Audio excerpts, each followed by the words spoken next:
thì con lo buồn đau đớn, cùng chế ghen mọi tội con trên hết mọi sự. Con dâng lòng chừa cải và nhờ ơn Chúa, thì con sẽ lánh xa dịp tội, cùng làm việc đền tội cho xứng. Amen.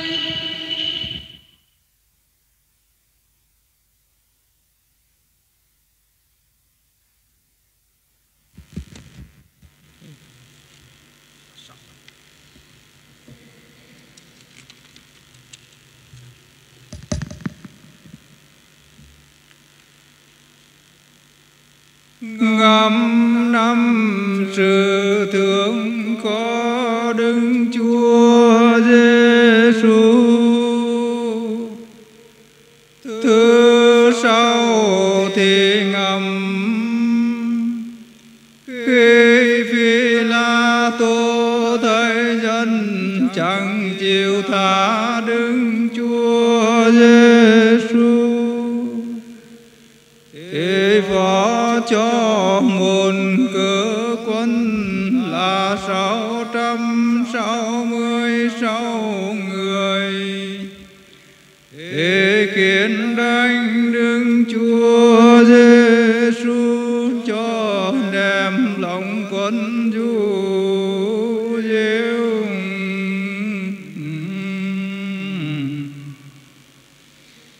Bây giờ nó lộn áo ra, liền trói chân tay vào cột đá, lấy ngành gái dây ra, cùng chiếc săn đánh cả và mình Đức Chúa Giêsu. Giữ 5.000 đòn, cho nên ăn hên thịt ra, xem thấy xương chẳng còn nơi đâu lành, mắt mũi chẳng còn hình tượng người ta nữa.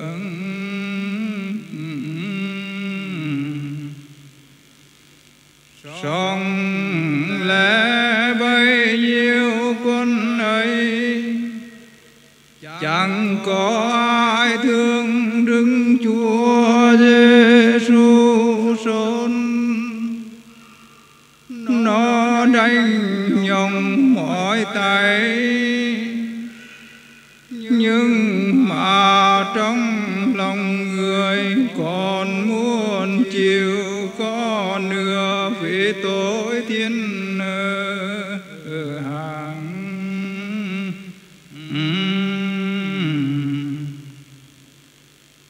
Khi ngắm bấy nhiêu sự, khi nguyện hồn kinh lạy Cha, mới kinh kinh mừng. Thương Đức Chúa Giêsu phải đòn như kẻ trộm cướp trước mặt thiên hạ.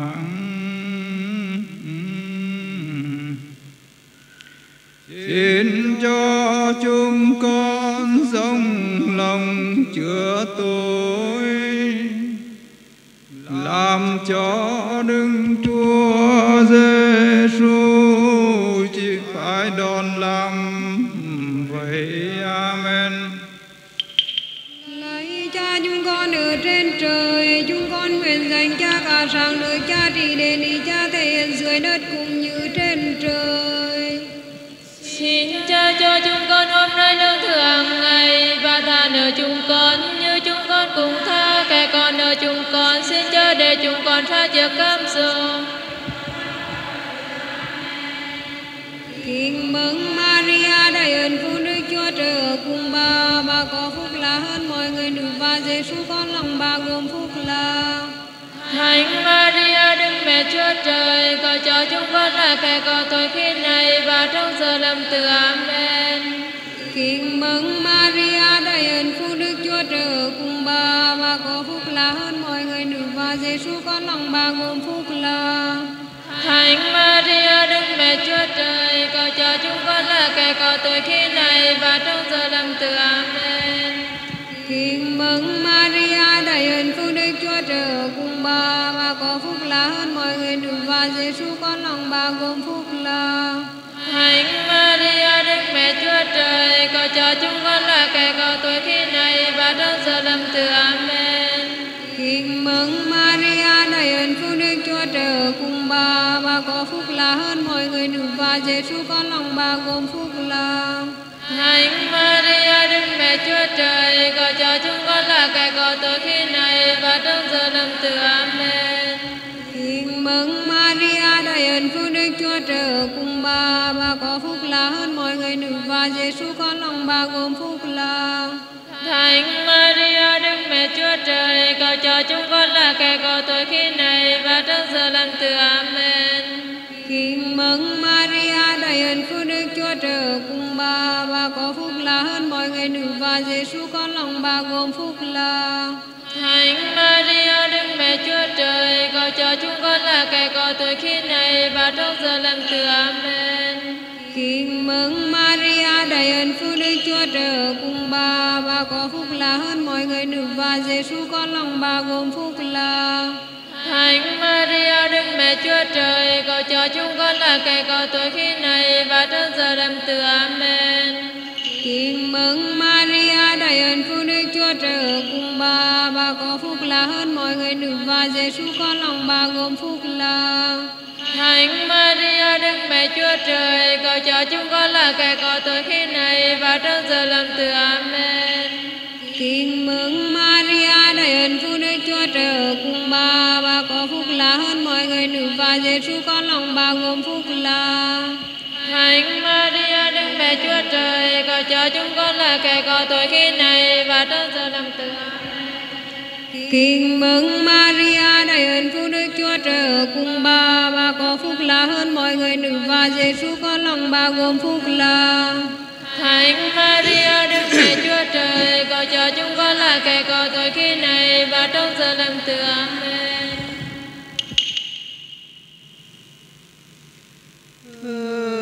Bài thiền âm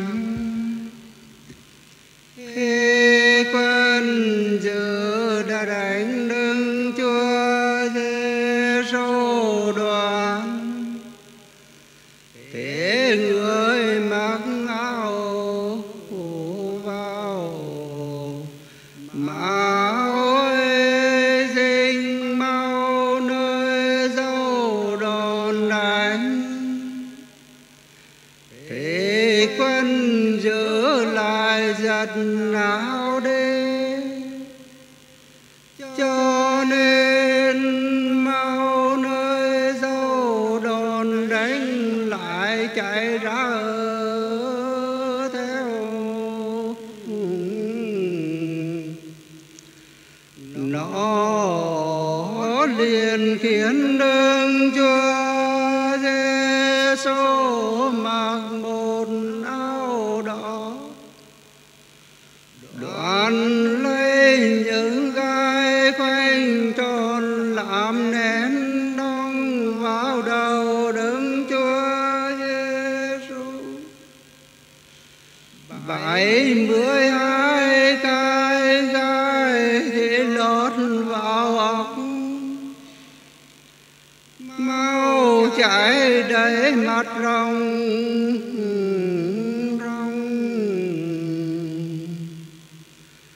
Nó liền khiến người ngồi, đoạn quỳ xuống nhau rằng: tàu vua Du Diêu cũng dỗ ngang mặt, có đưa lấy rồi mà trên gai lọt vào chó lâm. Có kẻ thì vả ngang mặt, cho nên mau trong miệng chảy ra.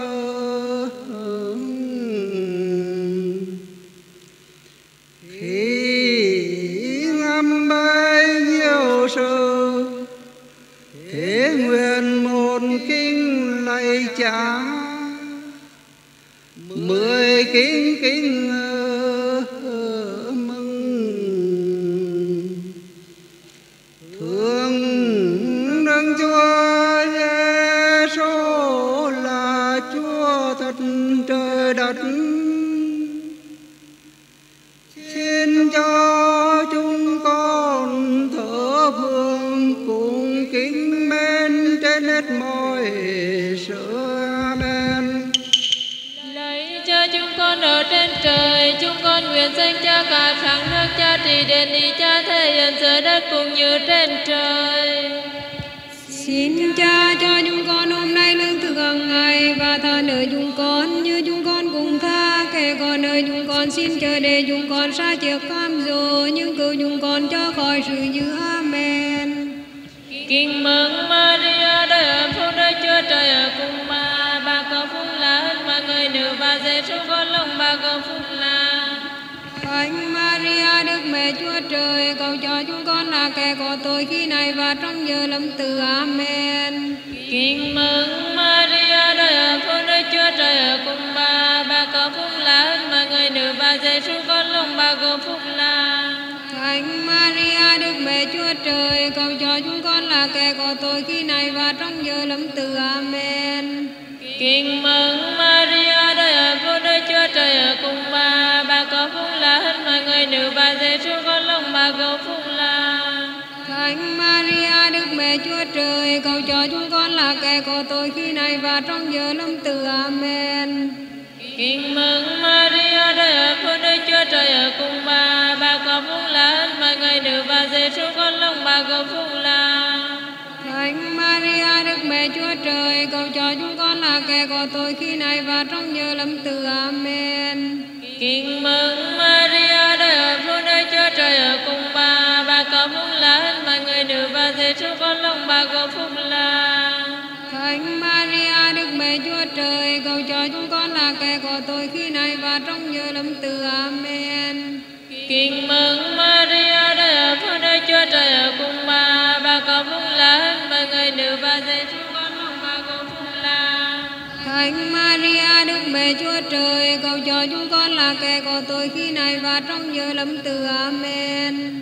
Kinh mừng Maria, đời ơn phúc Đức Chúa Trời ở cùng bà có phúc là hơn mọi người nữ, và Giêsu con lòng bà có phúc là. Thánh Maria Đức Mẹ Chúa Trời, cầu cho chúng con là kẻ có tội khi này và trong giờ lâm tử. Amen. Kinh mừng Maria, đời ơn phúc Đức Chúa Trời ở cùng bà có phúc là hơn mọi người nữ, và Giêsu con lòng bà có phúc là. Thánh Maria Đức Mẹ Chúa Trời, cầu cho chúng con là kẻ có tội khi này và trong giờ lâm tử. Amen. Kinh mừng Maria, đời ơn phúc Đức Chúa Trời ở cùng bà có phúc là hơn mọi người nữ, và Giêsu con lòng bà có phúc là. Thánh Maria Đức Mẹ Chúa Trời, cầu cho chúng con là kẻ có tội khi này và trong giờ lâm tử. Amen. Kinh mừng Maria, đời ơn phúc Đức Chúa Trời ở cùng bà có phúc là hơn mọi người nữ, và Giêsu con lòng bà có phúc là. Thánh Maria Đức Mẹ Chúa Trời, cầu cho chúng con là kẻ có tội khi này và trong giờ lâm tử. Amen.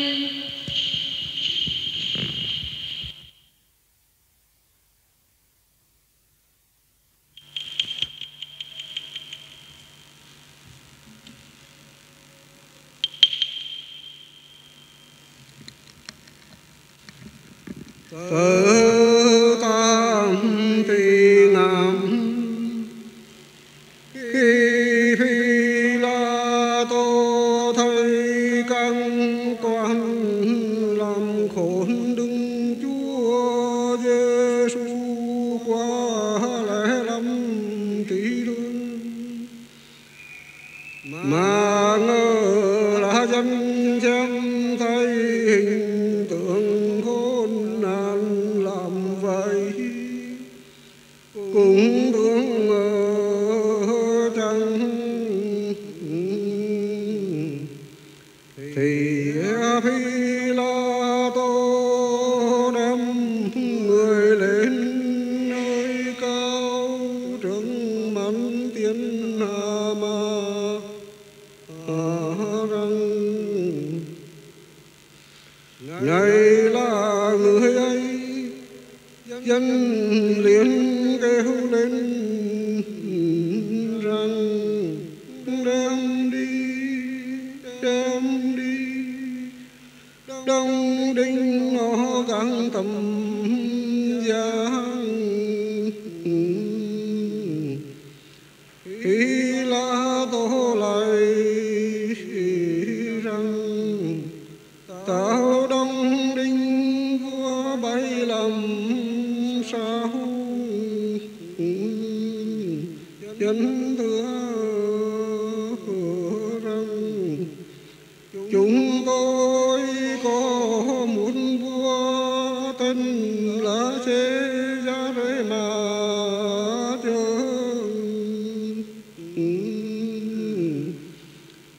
bây giờ phi la tô thấy ban công, sợ dân cao mình cũng vua trăng, thì con Chúa Giêsu cho dân đem đi ở riêng.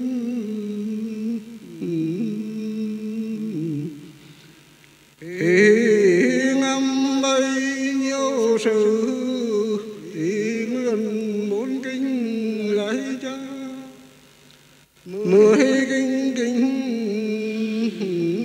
mừng thượng linh Chúa Giêsu, xin cho chúng con giữ nhờ cùng linh Chúa Giêsu cho đến lần đời, chớ ban dương quân du gieo chẳng nhận đứng Chúa Giêsu làm vậy.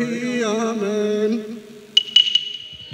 Cha chúng con ở trên trời, chúng con nguyện dành cha cả sáng nước cha trị đến đi cha thể hiện dưới đất cũng như trên trời.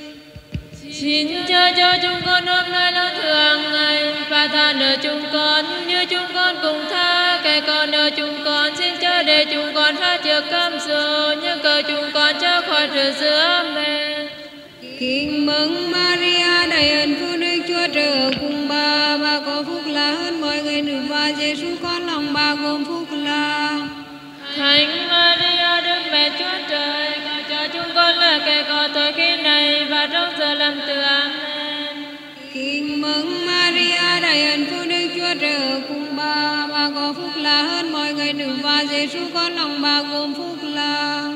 Thánh Maria Đức Mẹ Chúa Trời, cầu cho chúng con là kẻ có tội khi này và trong giờ lâm tử. Amen.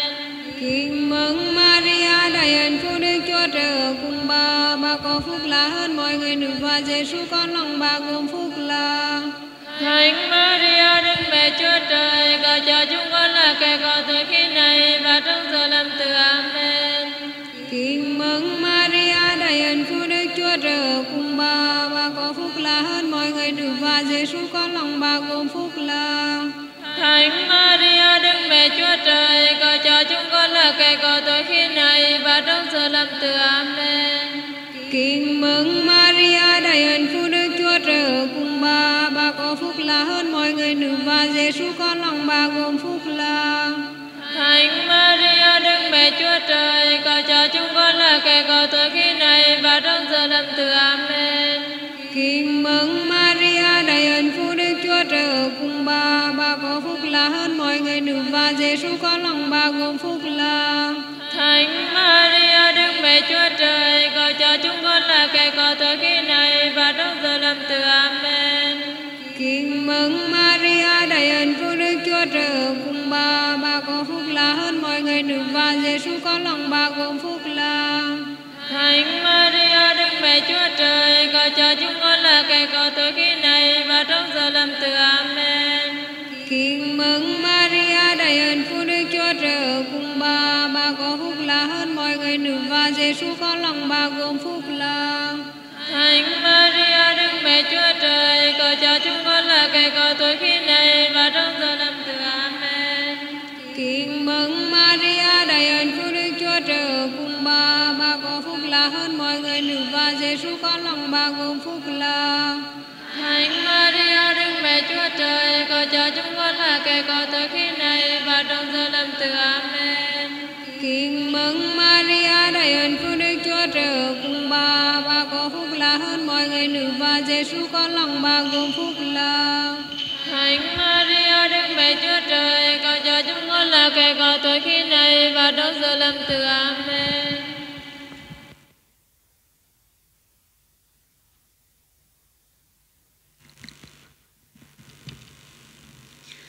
Thứ 9 thì ngắm khi quân du rêu đóng cây thánh giá nặng lắm, mà nó khiến Đức Chúa Giêsu vắng đi, thì người yêu nhồng hết sức vắng đi, lâu ngã xuống đất.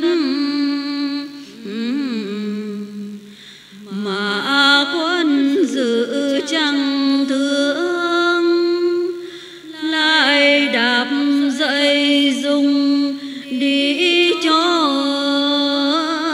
trong. Sau nữa nó sợ người trên dòng đang chẳng đến nơi chẳng, thì nó mượn một người đi đang vắng đường. Khi ấy cả và thiên theo mà xem, song lẽ những người mến Đức Chúa Giêsu thì thương khóc lòng, mà người trợn mắt lại rằng ở con thành Giê-ru-sa-lem chớ khóc thương ta làm chi.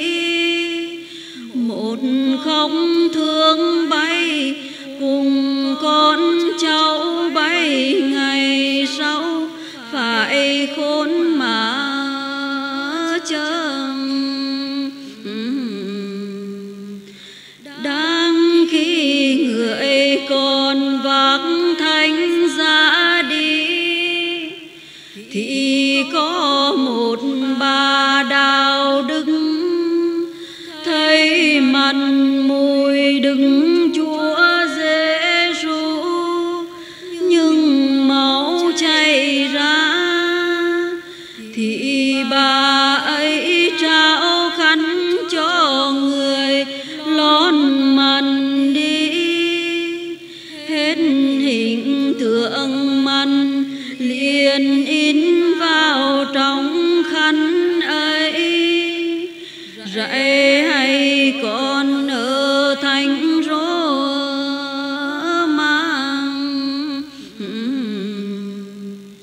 khi ngắm bấy nhiêu sự thì nguyện một kính lạy Cha, 10 kính kính mừng thương Đức Chúa Giêsu, vác thánh giá nặng vì tội chúng con. Xin cho chúng con được đền tội, kẻo làm khốn cho Đức Chúa Giêsu làm vậy. Amen. Lạy Cha chúng con ở trên trời, chúng con nguyện danh Cha cả sáng nước Cha trị đến ý Cha thể hiện dưới đất cũng như trên trời. Xin Cha cho chúng con hôm nay lương thực hàng ngày, và tha nợ chúng con như chúng con cũng tha kẻ có nợ chúng con. Xin chớ để chúng con sa trước cám dỗ, nhưng cứu chúng con cho khỏi sự dữ. Amen. Kinh mừng Maria, đời ở phúc đời Chúa Trời ở cùng bà có phúc lạ mọi người nữ, và Giêsu con lòng bà có phúc lạ. Thánh Maria, Đức Mẹ Chúa Trời, cầu cho chúng con là kẻ có tội khi này và trong giờ lâm tử. Amen. Kinh mừng Maria, đời ở phúc đời Chúa Trời ở cùng bà có phúc lạ mọi người nữ, và Giêsu con lòng bà có phúc lạ. Thánh Maria, Đức Mẹ Chúa Trời, cầu cho chúng con là kẻ có tội khi này và trong giờ lâm tử. Amen. Kinh mừng Maria, đời ở phúc đời Chúa Trời ở cùng bà có phúc lạ mọi người nữ, và Giêsu con lòng bà có phúc lạ. Thánh Maria, Đức Mẹ Chúa Trời, cầu cho chúng con là kẻ có tội khi này và trong giờ lâm tử. Amen. Kinh mừng Maria, đời ở phúc đời Chúa Trời ở cùng bà có phúc lạ mọi người nữ, và Giêsu con lòng bà có phúc lạ. Thánh Maria, Đức Mẹ Chúa Trời, cầu cho chúng con là kẻ có tội khi này và trong giờ lâm tử. Amen. Kinh mừng Maria, đời ở phúc đời Chúa Trời ở cùng bà có phúc lạ mọi người nữ, và Giêsu con lòng bà có phúc lạ. Thánh Maria, Đức Mẹ Chúa Trời, cầu cho chúng con là kẻ có tội khi này và trong giờ lâm tử. Amen. Kinh mừng Maria, đời ở phúc đời Chúa Trời ở cùng bà có phúc lạ mọi người nữ, và Giêsu con lòng bà có phúc lạ. Thánh Maria, Đức Mẹ Chúa Trời, cầu cho chúng con là kẻ có tội khi này và trong giờ lâm tử. Amen. Kinh mừng Maria, đời ở phúc đời Chúa Trời ở cùng bà có phúc lạ mọi người nữ, và Giêsu con lòng bà có phúc lạ. Thánh Maria, Đức Mẹ Chúa Trời, cầu cho chúng con là kẻ có tội khi này và trong giờ lâm tử. Amen. Kinh mừng Maria, đời ở phúc đời Chúa Trời ở cùng bà có phúc lạ mọi người nữ, và Giêsu con lòng bà có phúc lạ. Thánh Maria, Đức Mẹ Chúa Trời, cầu cho chúng con là kẻ có tội khi này và trong giờ lâm tử. Amen. Kinh mừng Maria, đời ở phúc đời Chúa Trời ở cùng bà có phúc lạ mọi người nữ, và Giêsu con lòng bà có phúc lạ. Thánh Maria, Đức Mẹ Chúa Trời, cầu cho chúng con là kẻ có tội khi này và trong giờ lâm tử. Amen. Kinh mừng Maria, đời ở phúc đời Chúa Trời ở cùng bà có phúc lạ mọi người nữ, và Giêsu con lòng bà có phúc lạ. Thánh Maria, Đức Mẹ Chúa Trời, cầu cho chúng con là kẻ có tội khi này và trong giờ lâm tử. Amen. Thứ 10 thế ngầm kê quân giữ đem Đức Chúa Giêsu lên trên núi, tên là Calvario, là nơi những cho kẻ phải giết vì có tội lỗi.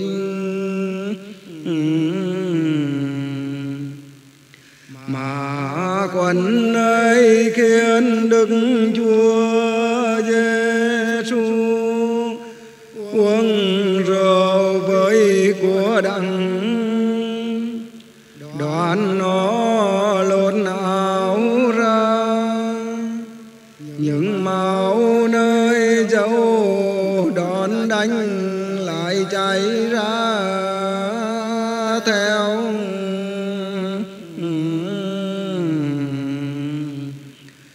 Bây giờ nó bắt Đức Chúa Giêsu nằm ngửa trên thánh giá, liền lấy búa đóng đinh tay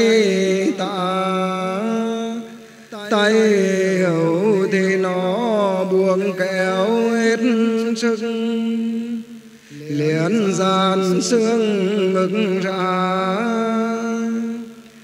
Cho nên Đức Chúa Giêsu đau lắm, đoạn nó lại kéo hai chân xuống, cho đến lỗ nó làm đá sẵn mà đóng đinh vào. Bây giờ các quan lấy một ván viết chữ vào rằng Giêsu Na-za-rét là vua Du-giêu, đoạn đóng ván ấy vào Thánh Giang. Y quan viết chữ ấy cho sâu, xong lẽ Đức Chúa Trời khiến viết chữ ấy cho thiên hạ biết. Đức Chúa Giêsu dù mà chịu hèn hạ làm vậy,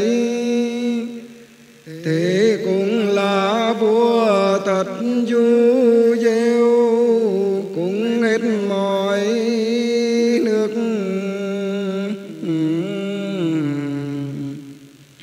Đoạn nó đào lỗ dựng thành ra lên, khi ấy dấu nơi tay Đức Chúa Giêsu bởi sắc nắng thì sạch ra, máu chảy xuống đất ròng ròng. Bây giờ bốn người các quan lấy áo ngoài Đức Chúa Giêsu cắt chia ra làm bốn phần, còn áo trong thì để vậy, mà bọc thăm ai được thì lấy.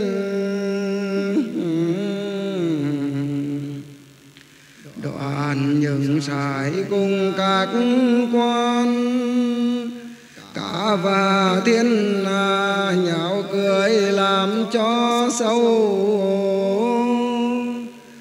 mà Đức Chúa Giêsu nguyện rằng con xin Đức Chúa Cha ta tội cho chúng vì lầm chẳng biết. Khi ngắm bấy nhiêu sự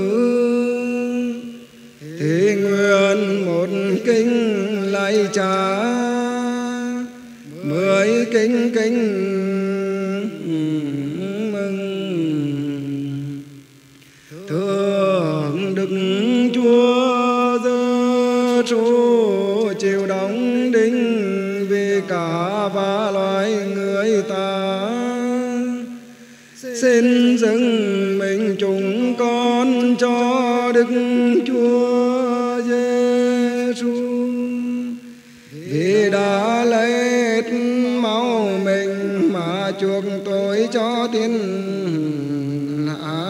Amen. Lạy Cha chúng con ở trên trời, chúng con nguyện dành Cha cả sáng nước Cha đi đến đi Cha thể hiện dưới đất cũng như trên trời.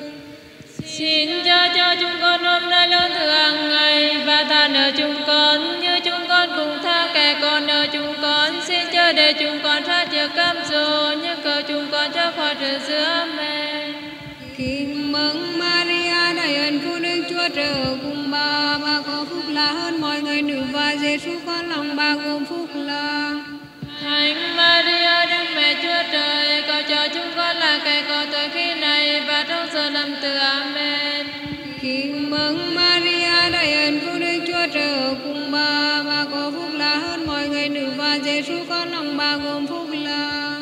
Thánh Maria Đức Mẹ Chúa Trời, cầu cho chúng con là kẻ có tội khi này và trong giờ lâm tử. Amen. Kính mừng Maria đầy ơn phúc Đức Chúa Trời ở cùng bà có phúc là hơn mọi người nữ và Giêsu con lòng bà gồm phúc là. Thánh Maria Đức Mẹ Chúa Trời, cầu cho chúng con là kẻ có tội khi này và trong giờ lâm tử. Amen. Kính mừng Maria đầy ơn phúc Đức Chúa Trời ở cùng bà có phúc là hơn mọi người nữ và Giêsu con lòng bà gồm phúc là. Thánh Maria Đức Mẹ Chúa Trời, cầu cho chúng con là kẻ có tội khi này và trong giờ lâm tử. Amen.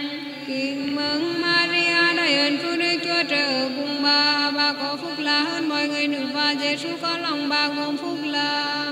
Thánh Maria Đức Mẹ Chúa Trời, cầu cho chúng con là kẻ có tội khi này và trong giờ lâm tử. Amen. Kính mừng Maria đầy ơn phúc Đức Chúa Trời ở cùng bà có phúc là hơn mọi người nữ và Giêsu con lòng bà gồm phúc là.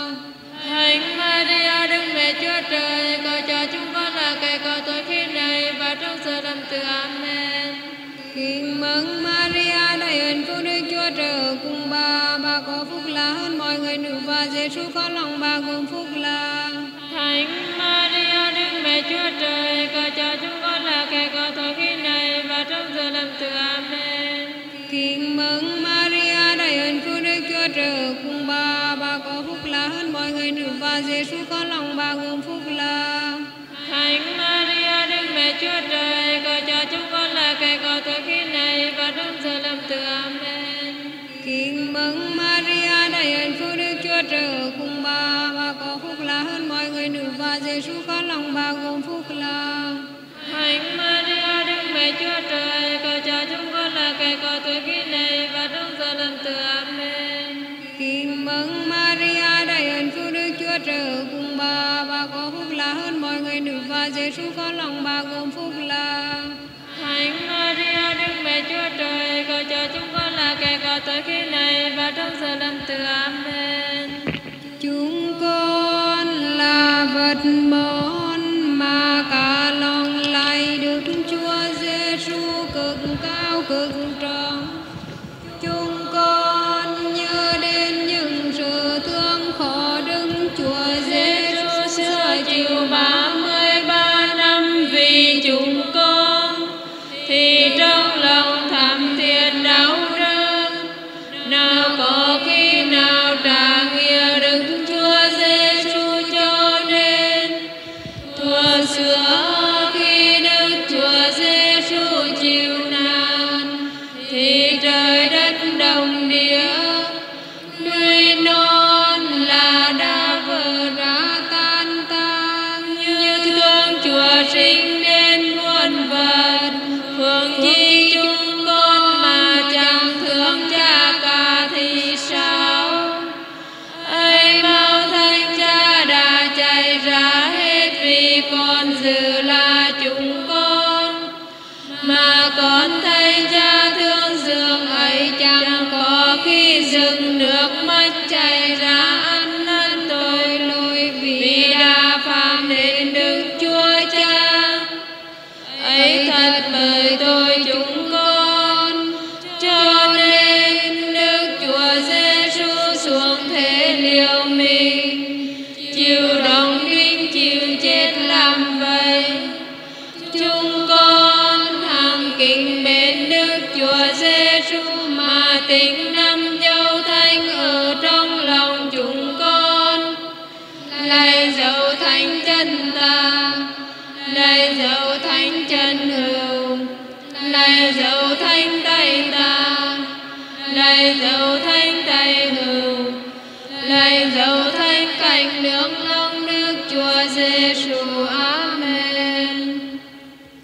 Lạy Chúa con xin phó dâng linh hồn và xác con ở tay Chúa con. Chúa đã phù hộ con ban ngày, cùng gìn giữ con ban đêm, kẻo ra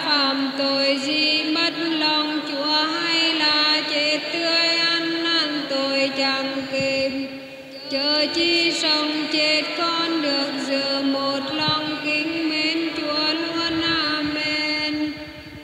Con cảm ơn Đức Chúa Trời là Chúa lòng lành vô cùng, chẳng bỏ con, chẳng để con không đời đời, mà lại sinh ra con cho con được làm người, cùng hằng gìn giữ con, hằng che chở con, lại cho ngôi hai xuống thế làm người, chuộc tội chịu chết trên cây thánh giá vì con, lại cho con được đạo thánh. Đức Chúa Trời cũng chịu nhiều ơn nhiều phép hội thánh được, và đã cho phân xác con ngày hôm nay.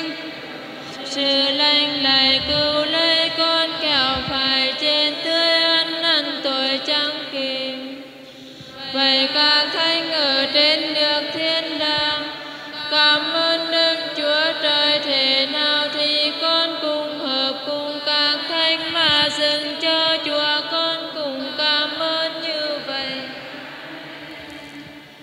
Chúng con trong cậy rất thánh Đức Mẹ Chúa Trời, xin chớ chê chớ bỏ lời chúng con nguyện. Trong con gian nan thiếu thốn, đức nữ đồng trinh hiển vinh sáng lang, hằng chứa chúng con cho khỏi mọi sự dữ. Amen.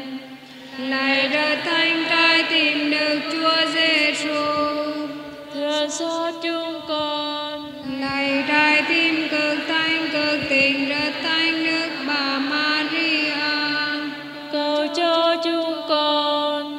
Lạy ông thánh Giuse là bạn thánh sạch Đức Bà Maria, lọn đời đồng trinh, cầu cho chúng con.